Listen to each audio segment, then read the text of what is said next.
एक सुनसान डिजर्ट शुरुआत में दिखाया जाता है। चारों तरफ कोई नजर नहीं आ रहा था। वहां उस सुनसान जगह पर एक काउच रखा था जिस पर एक खूबसूरत लड़की सो रही थी। ये नज़ारा बड़ा अजीब था। तभी एक लड़का दिखता है जो उस काउच की तरफ बढ़ रहा था। जैसे ही वो लड़की के पास पहुंचने वाला होता है, उसे तेज हेडेक होने लगता है और अचानक सब कुछ मिस्टी हो जाता है। उस लड़के को कई अजीब साइट्स दिखने लगती हैं। तभी डीमन की हंसी गूंजती है और उसके सामने एक बड़ा और एंशिएंट डीमन हाउस नजर आता है। वो और भी अजीब साइट्स देखता है। अचानक वो जाग जाता है। यहाँ पता चलता है कि जो कुछ उसने देखा वो फैक्ट नहीं, बल्कि सिर्फ एक ड्रीम था।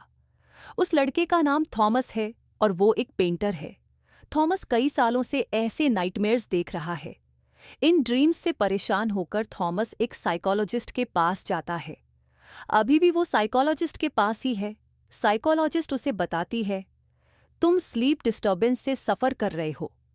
थॉमस उसे कहता है कि ये एक डेविल से जुड़ा हुआ है। पुराने समय में जब कोई आदमी डीमन से पकड़ा जाता था या उसके बॉडी पर डीमन का कब्जा हो जाता था, तो ऐसे ड्रीम्स आते थे। साइकोलॉजिस्ट कहती है, ये सब तुम्हारी इमेजिनेशन है और कुछ नहीं। शायद किसी लड़की से जुड़ी कोई विश पूरी नहीं हुई है, इसी वजह से तुम ये सब फेस कर रहे हो। थॉमस बिना कुछ और सुने वहां से चला जाता है। फिर एक दिन थॉमस एक जगह बैठकर पेंटिंग बना रहा था।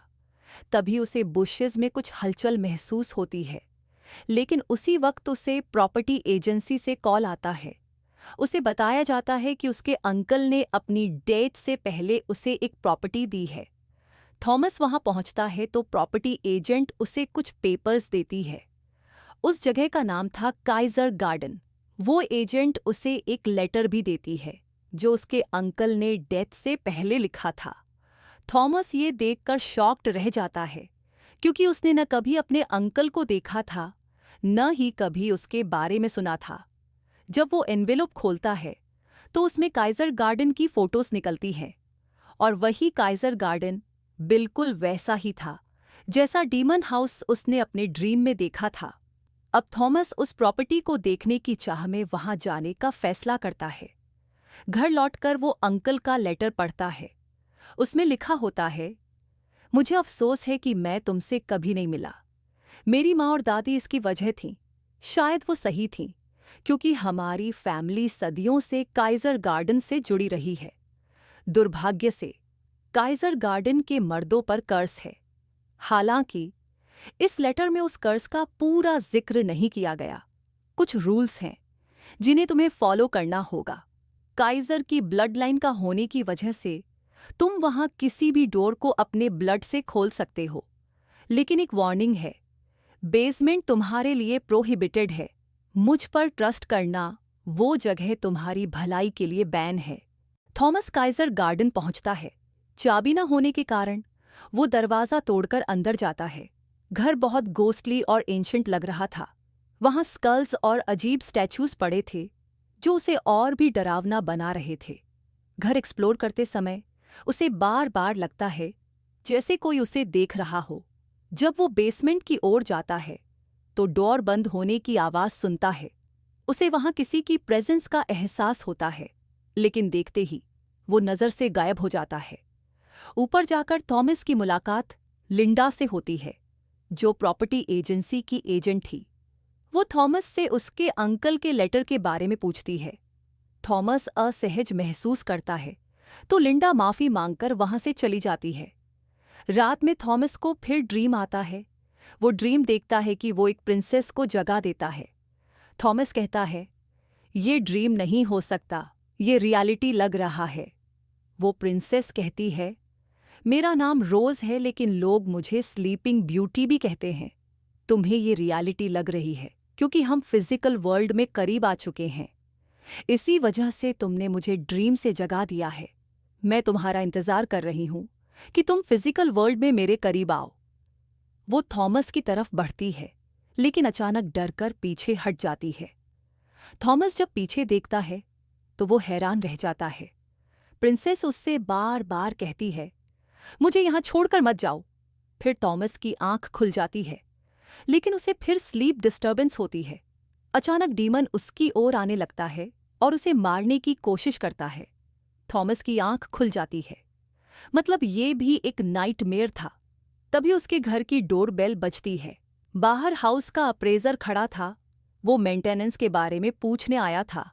थॉमस उससे घर के बारे में पूछता है तो वो बताता है, ये एक मिस्टीरियस हाउस है। कई लोग यहाँ आए और गायब हो गए। पुलिस ने कई बार जांच की, लेकिन कभी कुछ नहीं मिला। उसके जाने के बाद थॉमस फिर हाउस एक्सप्लोर करता है। बेसमेंट में उसे एक एंशिएंट डोर मिलता है। वो बहुत कोशिश करता है उसे खोलने की, लेकिन कामयाब नहीं होता। और ज़्यादा इन्फॉर्मेशन पाने के लिए थॉमस उस जगह के रिकॉर्ड ऑफिस में जाता है।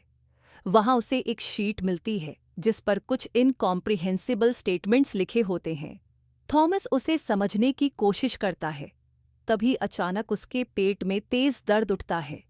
उसे एक अटैक होता है और वो कांपने लगता है।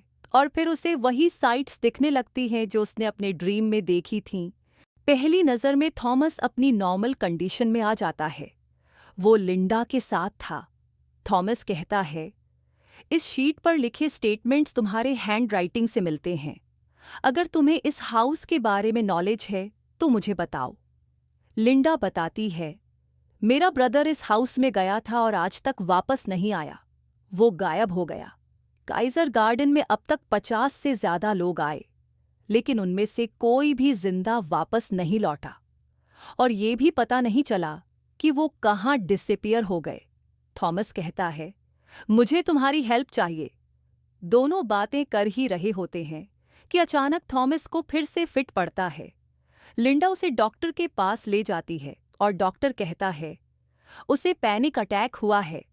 ड्रीम में थॉमस फिर प्रिंसेस रोज से मिलता है। रोज कहती है, तुम वही व्यक्ति हो जिसके साथ मैं कर्स्ड हूं। वो थॉमस को एक डीमन के बारे में बताती है जिसने उसे कर्स किया था। रोज कहती है, जब तक ये कर्स रहेगा हम फिजिकल वर्ल्ड में कभी नहीं मिल पाएंगे, लेकिन तुम्हारी ब्लड लाइन ही मुझे अवेकन कर सकती है और वही उस हाउस के सभी डोर्स को अनलॉक कर सकती है। वो थॉमस से कहती है, अब तुम्हारे जागने का टाइम आ गया है, तुम्हें उठना चाहिए। ये कहकर वो गायब हो जाती है। लिंडा थॉमस से कहती है, तुम्हें पैनिक अटैक हुआ था, लेकिन अजीब बात यह है कि जब मैंने तुम्हें हाउस में लाया तो तुम नॉर्मल हो गए। लिंडा अपने ब्रदर की फोटोज थॉमस को दिखाती है और बताती है, वो यहाँ एक चैलेंज पूरा करने आया था, लेकिन उसके बाद से वो मिसिंग है। मैं अपने दोस्त को ढूंढने यहाँ आई हूँ। लिंडा बताती है कि काइजर फैमिली की हिस्ट्री बहुत मिस्टीरियस है। काइजर फैमिली के सभी मेल्स एक्सीडेंट्स और सुइसाइड से मरे। और सबसे चौंकाने वाली बात यह है कि सिर्फ मेल्स की डेथ न्यूज़ ही सामने आई। लिंडा कहती है, ये सब शायद सुपरनैचुरलिज्म से जुड़ा है। थॉमस पूछता है, क्या कोई तरीका है इस कर्स से बचने का? लिंडा ब्लेम करती है थॉमस की ब्लड लाइन को। ये सुनकर थॉमस को अपने अंकल की बात याद आती है जो उसने ब्लड लाइन के बारे में लेटर में कही थी। थॉमस लिंडा को उस एंशिएंट डोर के पास ले जाता है। लिंडा उसे खोलने की कोशिश करती है, लेकिन नहीं खोल पाती। फिर थॉमस अपनी उंगली नीडल से चुभोकर खून निकालता है। वो ब्लीडिंग फिंगर से डोर को अनलॉक करता है और डोर खुल जाता है। दोनों अंदर जाते हैं। वहां उन्हें एक एंटीक डायरी मिलती है जो लॉक थी। जब वो डायरी खोलते हैं तो उसमें ओल्डेस्ट लैंग्वेज में लिखी बातें समझ से बाहर थीं। तभी एक स्टैचू उन पर अटैक करता है। दोनों वहां से भागकर बाहर निकलते हैं। अचानक एक कार आती है और लिंडा थॉमस को कार में बैठने के लिए कहती है। उस कार में उसका दोस्त था जिसे लिंडा ने हेल्प के लिए बुलाया था। वो उसका दोस्त रिचर्ड था, एक पैरानॉर्मल इन्वेस्टिगेटर। लिंडा थॉमस और रिचर्ड को अपने घर ले जाती है और काइजर गार्डन की बहुत सारी फोटोज दिखाती है। रिचर्ड उन फोटोज को देखकर कहता है, ये स्पिरिट्स ही असल में डीमंस या डेविल्स कहलाती हैं। कुछ लोग इन्हें मानते हैं और कुछ नहीं, लेकिन सच ये है कि ये हमारे आसपास ही रहती हैं। रिचर्ड थॉमस से कहता है, तुम काइजर गार्डन से कनेक्टेड हो, इसलिए ये किसी भी रूप में तुम्हारे सामने अपीयर हो सकती हैं। लिंडा रिचार्ड को बताती है, थॉमस इस प्रॉपर्टी से जुड़ा हुआ है। अगर वो इस प्रॉपर्टी से डिटैच्ड हुआ तो उसकी डेथ हो जाएगी। रिचर्ड उसकी बातों को ऑकवर्ड मानकर चला जाता है। थॉमस अकेले बैठकर एंटीक डायरी को देखता है। एक फोटो देखकर उसे कुछ याद आता है और वो वापस लिंडा और रिचर्ड के पास आता है। थॉमस कहता है, मैं इस प्रॉपर्टी से नहीं बल्कि प्रिंसेस रोज से जुड़ा हुआ हूं। वो दोनों को अपने नाइटमेयर्स और रोज के बारे में बताता है। वो कहता है, जब मैं इस प्रॉपर्टी में आया तभी रोज ने अपनी आंखें पहली बार खोली थीं। हम प्रिंसेस रोज को जगाकर कर्स और स्पेल तोड़ सकते हैं। रिचर्ड कहता है, मैं इस एंटिक डायरी की राइटिंग और लैंग्वेज समझ नहीं पा रहा। हमें लिंडा के दोस्तों के पास जाना चाहिए। तीनों वहां जाते हैं। लिंडा का एक दोस्त सॉफ्टवेयर जानता था जो किसी भी लैंग्वेज को ट्रांसलेट कर सकता था। इसी दौरान बिल्डिंग का अप्रेजर काइजर गार्डन में थॉमस से मिलने आता है। वो थॉमस को ढूंढ रहा होता है कि तभी डीमन उस पर अटैक कर उसे मार डालता है। दूसरी तरफ थॉमस उठता है तो पता चलता है कि डायरी के कुछ हिस्से ट्रांसलेट हो गए हैं। लिंडा उसे पढ़कर बताती है, ये तुम्हारे अंकल ने लिखा था। उन्होंने लिखा, मैं अपनी फैमिली को ऐसी मुसीबत में डाल रहा हूं जहां से वापसी असंभव है, क्योंकि मैं एक डेविल के सामने एक ब्राइडल की बलि देने जा रहा हूं।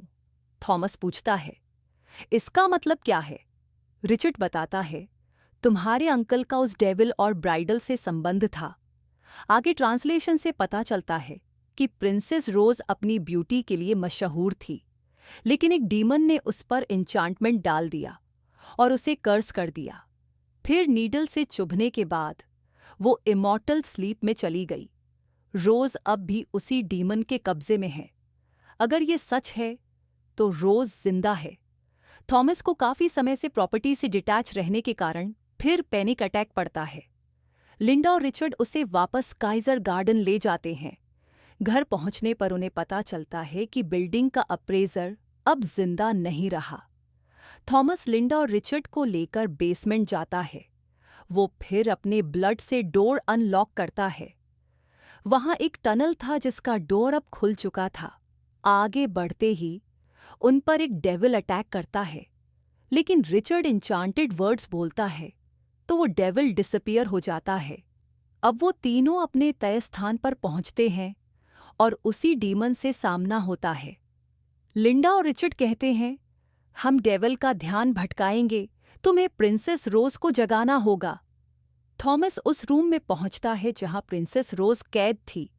वो उसके पास जाता है लेकिन वो अवेकन नहीं होती। तभी थॉमस को अपनी ब्लड लाइन याद आती है। वो अपने होंठ से खून निकालकर रोज को जगाता है। रोज जाग जाती है और धीरे धीरे अपनी सेंसेस रीगेन करती है। वो आंखें बंद करके थॉमस की ओर बढ़ती है, लेकिन जब वो आंखें खोलती है तो उनका कलर ब्लैक हो चुका होता है। यहां बड़ा सीक्रेट सामने आता है।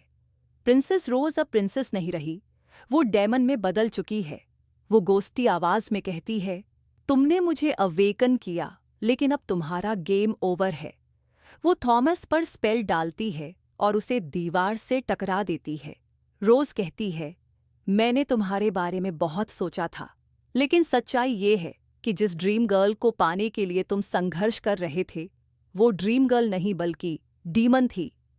बाहर से डीमन की आवाज सुनकर रोज उस पर हमला करती है और उसका हार्ट निकाल लेती है। जख्मी थॉमस बाहर आकर कहता है, रोज डीमन है और इसे मारना होगा। लिंडा उस पर नाइफ से अटैक करने जाती है, लेकिन रोज उसका गला पकड़ लेती है। वो उसे मारती नहीं बल्कि छोड़ देती है। रोज कहती है, मैं तुम्हें इतनी जल्दी डेथ नहीं देना चाहती। मैं चाहती हूं कि जो कुछ मैं करने वाली हूं वो सब तुम्हें दिखाऊं। फिर रोज लंबी सांस लेकर थॉमस की ओर देखती है और एक ब्लैक उड़ता हुआ स्मोक दोनों को लेकर चला जाता है। इधर लिंडा का दोस्त डायरी पढ़ रहा होता है जिसका ट्रांसलेशन हो चुका था। उसे काइजर फैमिली का कर्स पता चलता है। असल में डीमंस को काइजर मेल्स का ब्लड पसंद है, यानी डीमंस सिर्फ काइजर फैमिली का ब्लड सिप कर सकते हैं। उनकी पहचान ये होती है कि पहले उन्हें नाइटमेयर्स आते हैं, फिर डीमन की आवाज़ सुनाई देती है और फिर पैनिक अटैक्स होते हैं। और यही सब थॉमस के साथ हो रहा था। डायरी में यह भी लिखा था कि डीमन इस कर्स का इस्तेमाल डूम्सडे लाने के लिए करेगा, मतलब इन्हें जब ये वर्ल्ड खत्म होगा। फिर दिखाया जाता है कि रोज थॉमस को लेकर एक मिस्टीरियस जगह पर जाती है।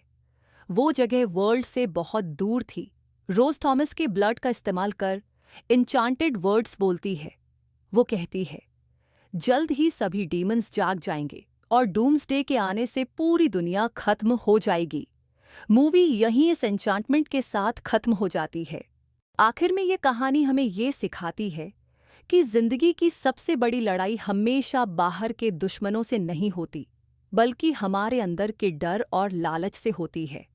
The curse of sleeping beauty हमें ये याद दिलाती है कि हर श्राप, कर्स का तोड़ सिर्फ बहादुरी और सच्चाई से ही संभव है। यह मूवी हमें ये भी बताती है कि अंधकार कितना भी गहरा क्यों ना हो, एक सच्चे दिल की रोशनी उससे हर हाल में मात दे सकती है। तो अगर आपको ये जर्नी पसंद आई हो तो लाइक, कमेंट, शेयर और सब्सक्राइब करना मत भूलिए। मूवी इनसाइट स्टूडियो, आपके favourite place for the most fascinating movie stories. फिर मिलते हैं एक नई कहानी में।